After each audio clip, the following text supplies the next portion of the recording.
Un des inconvénients majeurs que l'on rencontre lorsqu'on bâtit un circuit en utilisant des relais électromagnétiques et la technique du graph-set est le temps de réaction des relais.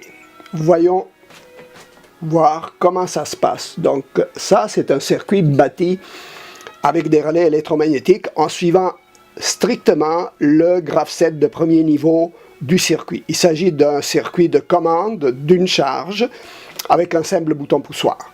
Alors voyons, j'initialise. Première étape, c'est correct.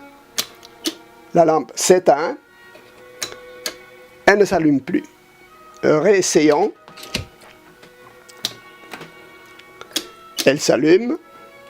Elle s'éteint. Ça veut dire que le cycle est complet, donc le câblage est bien fait. Elle ne s'allume plus. Une autre fois. Voyez-vous, là, ça va. Mais voyons un peu si j'accélère la cadence. À un moment donné, voilà, ça ne fonctionne plus. Pourtant, le câblage est bien fait. Que s'est-il passé?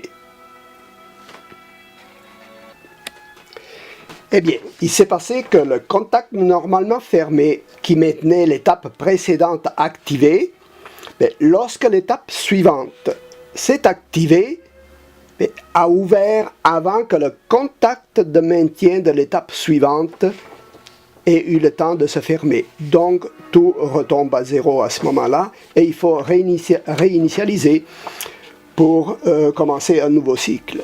Est-ce qu'il y a un moyen de contourner cet inconvénient-là? Bien sûr, il y a moyen en utilisant pour chacune des étapes de confirmation. Donc, dans le circuit que vous voyez ici, chacune des étapes a son étape de confirmation. Voyons un peu si ça fonctionne comme il doit fonctionner. J'initialise, et de 1, et de 2.